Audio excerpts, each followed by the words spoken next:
सरांनी काय करायचं याच्याऐवजी काय करू नये, कोणत्या चुका टाळायला हव्यात, कोणत्या चुका या उद्योगात होतात, की इम्पोर्ट-एक्सपोर्टच्या कारभारात होतात, त्या कोणत्या चुका करू नयेत ह्यावर जास्त त्यांनी प्रशिक्षणात भर दिला. तुम्ही झेप घेतल्याशिवाय, उडी मारल्याशिवाय तुम्हाला ही आकाशगंग भरारी घेता येणार नाही. तर तुम्ही नक्की ट्राय तर करा. ट्राय करायला काही हरकत नाही.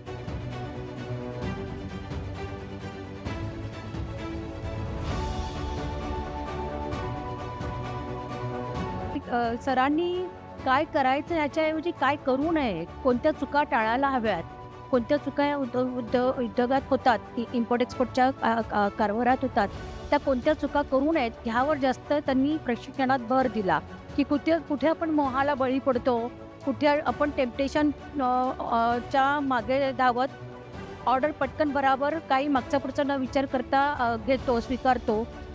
ते हे त्यांनी शिकवलं, की काय-काय क्रायटेरिया आहेत, काय-काय पॅरामीटर्स आहेत ते चेक करायला पाहिजेत आणि ते असतील तरच तुम्ही ही ऑर्डर स्वीकारावी, असं या त्यांनी सांगितलेलं. तर काय करण्यापेक्षा काय करू नये याच्यावर त्यांनी जास्तीत जास्त आम्हाला भर दिला. नाही, संभ्रमात तर बिलकुल राहू नका. तुम्ही झेप घेतल्याशिवाय, उडी मारल्याशिवाय तुम्हाला ही आकाशगंग भरारी घेता येणार नाही.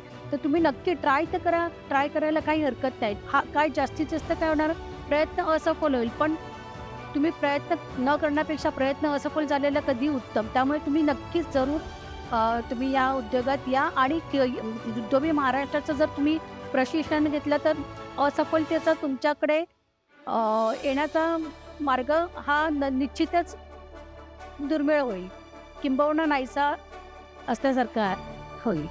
तो मी महाराष्ट्र जॉइन केल्यानंतर लोकल ते ग्लोकल कसं जावं आणि आपलं प्रोडक्ट हे इंटरनॅशनल मार्केटमध्ये कसं न्यावं, आपल्याबरोबर आपल्या महाराष्ट्राबरोबर आपल्या देशाचं नावही कसं देशभरात जागतिक व्हावं, अशा दृष्टीने आम्हाला एक विचारसरणी मिळाली.